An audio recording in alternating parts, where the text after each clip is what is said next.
আসসালামু আলাইকুম। Chicken Maggi soup noodles recipe share করছি।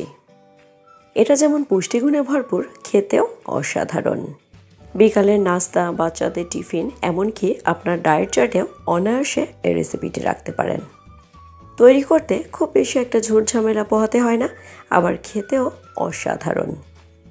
আমার তো ভীষণই পছন্দ। আশা করি আপনাদের কাছেও আজকের রেসিপিটি অসাধারণ লাগবে। আসুন তাহলে প্রথমে এক নজরে দেখিয়ে দিই ম্যাগির এই রেসিপিটি করার জন্য কি কি উপকরণ নিয়েছি। মাঝারি সাইজের একটা পেঁয়াজ নিয়েছি, দেশি পেঁয়াজ। পেঁয়াজকে একটু লম্বা করে কেটে নিয়েছি। স্বাদ মতো কিছুটা কাঁচামরিচ কুচি নিয়েছি। আদা রসুন একদম জিরি জিরি করে কুচি করে নেওয়ার চেষ্টা করেছি। এরপরেই আছে গাজর কুচি, এই ধরুন হাফ কাপ মতো। লম্বা আর পাতলা করে কেটে নেওয়ার চেষ্টা করেছি যাতে করে তাড়াতাড়ি করে সিদ্ধ হয়ে যায়। এরপরেই আছে আলু।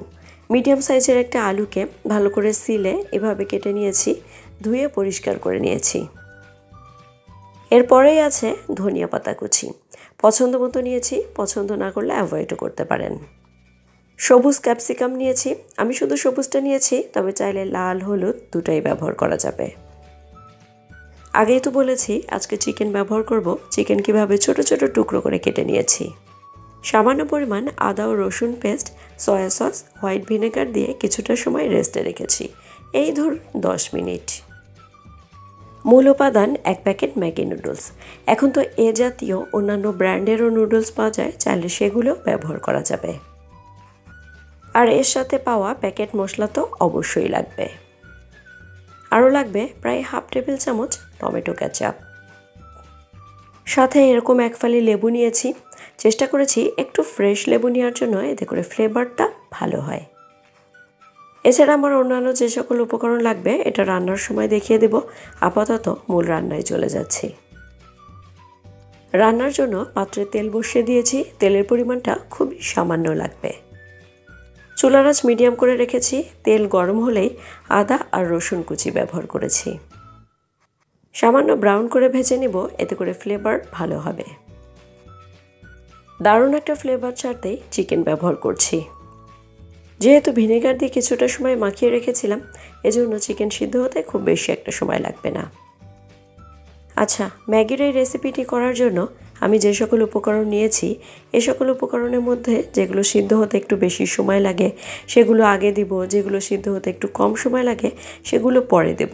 এভাবেই ম্যাগির রেসিপিটি সম্পন্ন করব। একটু খেয়াল করলে বুঝতে পারবেন চিকেনে বেশ একটা সাদাটে ভাব চলে এসেছে। এ পর্যায়ে এসে আলু দিয়ে দিচ্ছি। আলুও সিদ্ধ হতে একটু সময় লাগবে, এজন্য চিকেনের সাথে প্রায় 2 থেকে 3 মিনিট এভাবেই নাড়াচাড়া করতে থাকবো।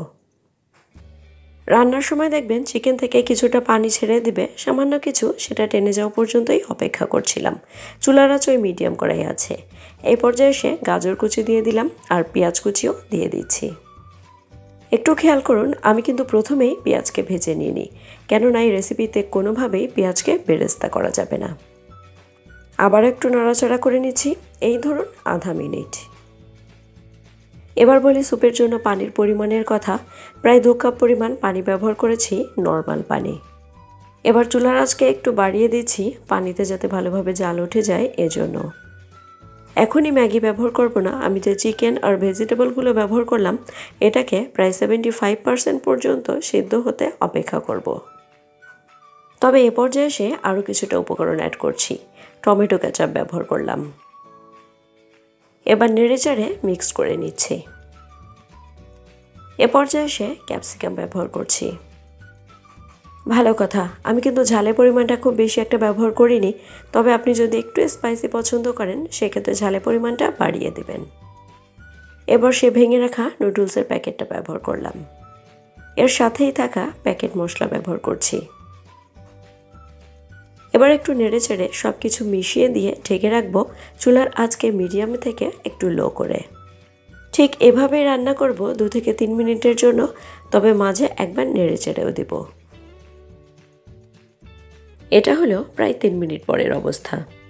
ঝোলের পরিমাণটাও এর থেকে খুব বেশি একটা টানাবো না, কেননা এটা ঠান্ডা হতে হতে আর একটু টেনে আসবে। চিকেন ম্যাগি নুডলস স্যুপ প্রায় রেডি হয়ে গেছে, তবে নামানোর আগে আরও কিছুটা উপকরণ অ্যাড করব। এক ফালি ফ্রেশ লেবুর রস ব্যবহার করছি। বিশ্বাস করুন, এর ফলে স্বাদটা আরও বেশি বেড়ে যায়। খুবই সামান্য গোলমরিচের গুঁড়া ব্যবহার করছি। লবণের পরিমাণটাও চেখে নিয়েছি, একদম পারফেক্ট আছে।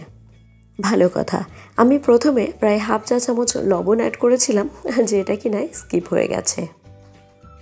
নামানোর আগে ধনিয়া পাতা কুচি ব্যবহার করছি, একদমই সামান্য, তবে পছন্দ না করলে স্কিপ করবেন। এবার চুলাকে বন্ধ করে দিয়ে পরিবেশনে চলে যাব। তবে ম্যাগির রেসিপিটি কিন্তু খেতে হবে গরম গরম। আমি ঝোলের পরিমাণটা খুব বেশি একটা রাখিনি, তবে আপনি পছন্দ করলে পানির পরিমাণ বাড়িয়ে দিবেন। এখন নিশ্চয় বুঝতে পারছেন এটা তৈরি করা কতটা সহজ। পুষ্টিগুণে ভরপুর, দেখতে লোভনীয়, খেতেও অসাধারণ। আমি আর কথা না বাড়িয়ে আজকের মতো বিদায় নিচ্ছি। সবাই খুব ভালো থাকবেন, আমার জন্য দোয়া করবেন। আল্লাহ হাফেজ, আসসালামু আলাইকুম।